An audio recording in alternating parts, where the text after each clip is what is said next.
स्वागत है दोस्तों आपका हमारे YouTube चैनल में। आज हम 42वें संविधान संशोधन अधिनियम के बारे में पढ़ेंगे। तो 42वें संविधान संशोधन अधिनियम के महत्व को आप इसी बात से समझ सकते हैं कि इसमें इतने सारे संशोधन किए गए थे। इसे लघु संविधान या मिनी कॉन्स्टिट्यूशन भी कहते हैं। इसे मुख्य रूप से सरदार स्वर्ण सिंह की समिति द्वारा की गई सिफारिशों को लागू करने के लिए लाया गया था।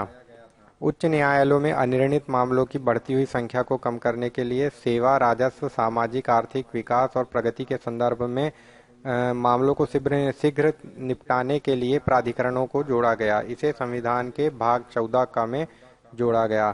संविधान की प्रस्तावना में 3 नए शब्द जोड़े गए: समाजवादी, पंथनिरपेक्षता और अखंडता। ये बहुत ही महत्वपूर्ण शब्द हैं। समाजवादी, पंथनिरपेक्षता और अखंडता प्रस्तावना में इन्हें जोड़ा गया। संविधान में मूल कर्तव्यों को जोड़ा गया।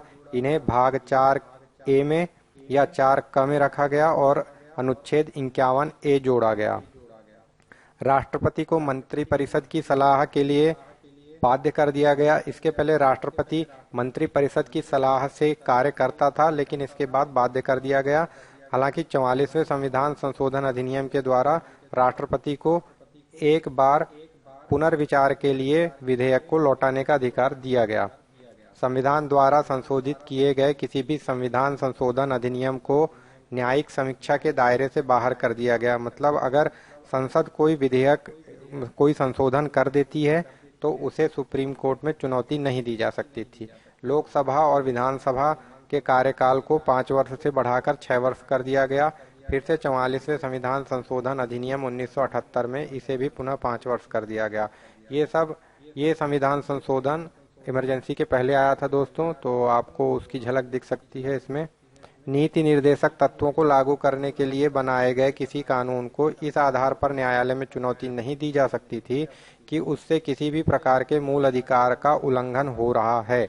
मतलब राज्य के नीति निर्देशक तत्वों को मूल अधिकारों के ऊपर वरीयता दे दी गई थी। भाग 4 में नए नीति निर्देशक तत्व जोड़े गए।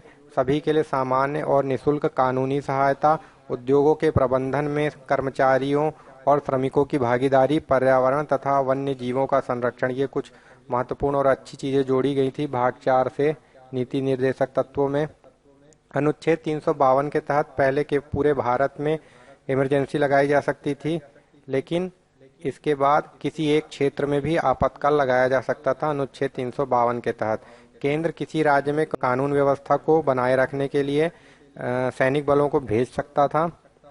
संसद और विधान परिषद में कोरम की आवश्यकता को समाप्त कर दिया गया था। मतलब 1/10 न्यूनतम सदस्यों की संख्या है, जिससे कम होने पर विधानसभा या संसद की कार्यवाही को स्थगित कर दिया जाता है। अखिल भारतीय विधिक सेवा के गठन की व्यवस्था की गई और इसका गठन आज तक नहीं हो पाया है। राज्य सूची में 5 विषयों को समवर्ती सूची में डाला गया। राज्य सूची, समवर्ती सूची और केंद्र सूची 3 सूचियां होती हैं। केंद्र सूची में केंद्र कानून बनाता है, राज्य सूची में राज्य कानून बनाते हैं और समवर्ती सूची में दोनों ही कानून बनाते हैं।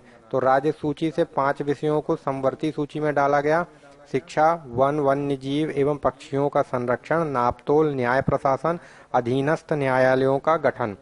तो ये 42वें संविधान संशोधन के कुछ महत्वपूर्ण बिंदु थे। अगर आपको वीडियो अच्छा लगा हो तो लाइक करें, सब्सक्राइब करें। Thank you.